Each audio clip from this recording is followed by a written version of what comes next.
کرو قرآن سے. اے قرآن بتا تو کب نازل کی گئی؟ اے قرآن بتا تو کیسی کتاب ہے؟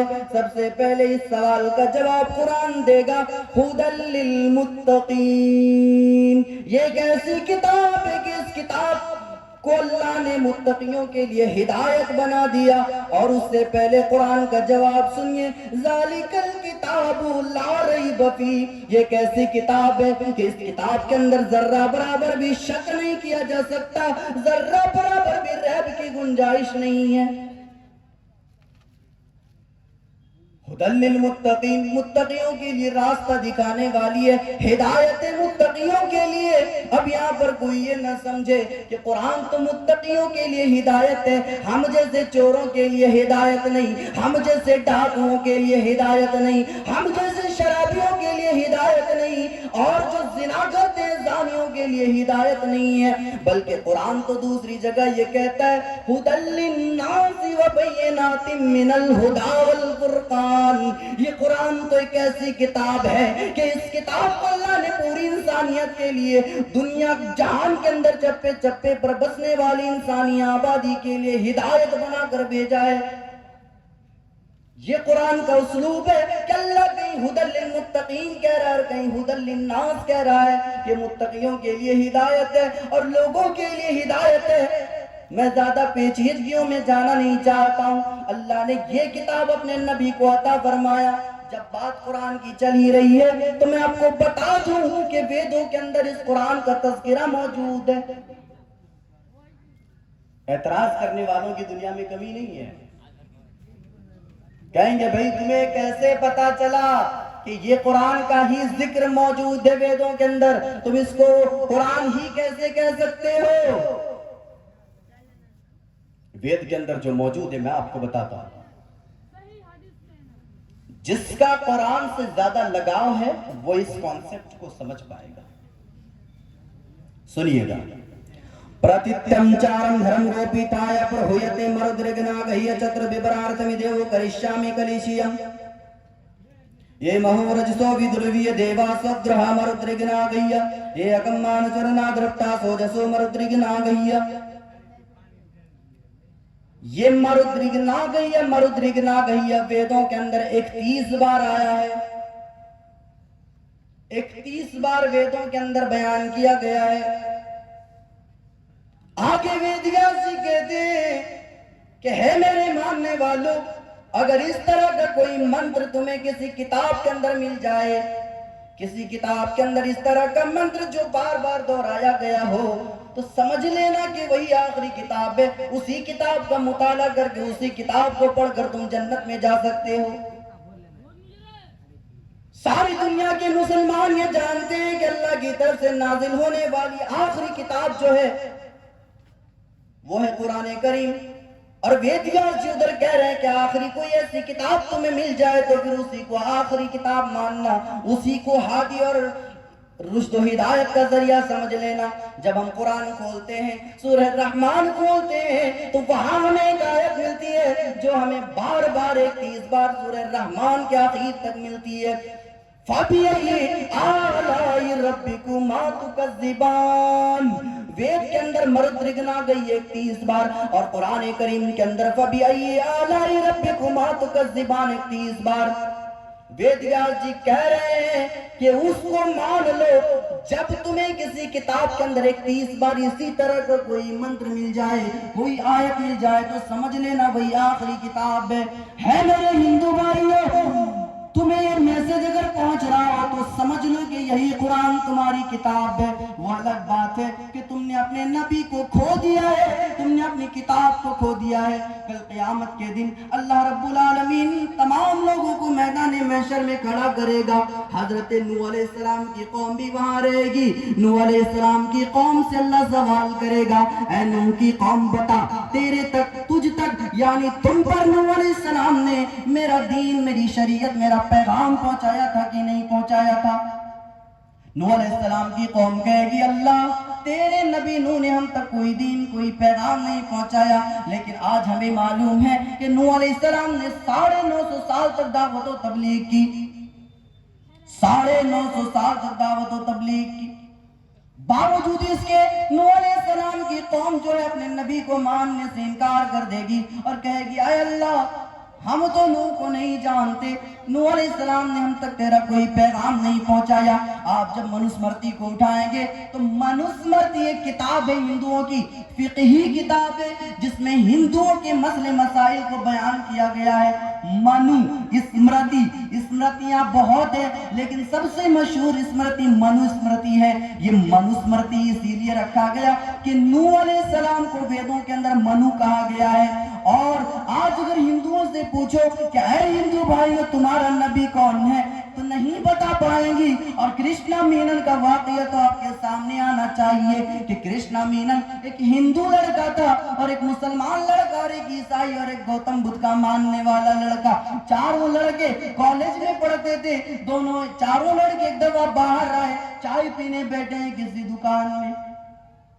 مسلمان کہتا ہے کہ میں تو محمد کا ماننے والا ہوں، یہ عیسائی علیہ السلام کو مانتا ہے، یہ بدھ مت ہے، بدھ مت کا ماننے والا ہے، بدھزم ہے، اور یہ گوتم بدھ کو مانتا ہے۔ اے کرشنا مینن ہم نے تمہارے فلسفے کو نہیں سمجھا، ہمیں بتاؤ تو صحیح تم کس کو مانتے ہو۔ کرشنا مینن خاموش ہے، اس کے پاس کوئی جواب نہیں ہے کیونکہ پنڈتوں نے بتایا ہی نہیں ہے کہ ہندوؤں کا نبی کون ہے۔ اگر آج کسی بھی ہندو سے پوچھا جائے کہ تمہارا نبی کون ہے تو وہ کہیں گے کہ ہمارا نبی فلاں ہے فلاں ہے۔ اس کے پاس جائیں گے وہ کہے گا رام ہے، فلاں کے پاس جائیں گے وہ کہے گا کرشن ہے، فلاں کے پاس جائیں گے وہ کسی اور کا نام لے گا۔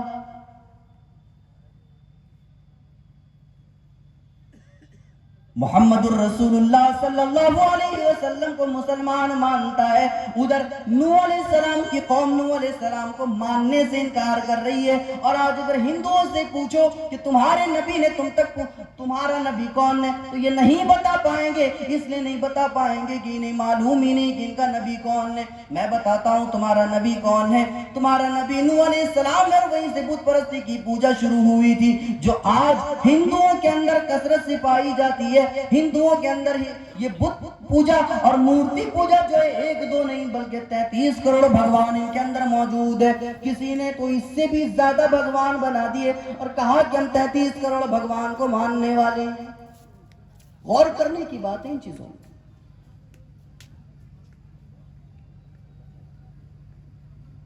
مسلمانوں تمہارا نبی جو آیا یہ تمہارے لیے بہت بڑی دولت ہے۔ یہاں جتنے بھی لوگ بیٹھے ہیں ہر بندہ بڑا خوش قسمت ہے۔ کیوں؟ وہ محمد رسول اللہ کا امتی ہے۔ اللہ چاہتا تو کسی کو کسی اور نبی کا امتی بھی بنا سکتا تھا، لیکن آپ کو محمد رسول اللہ صلی اللہ علیہ وسلم کا امتی بنایا، آپ بڑے خوش قسمت انسان ہیں۔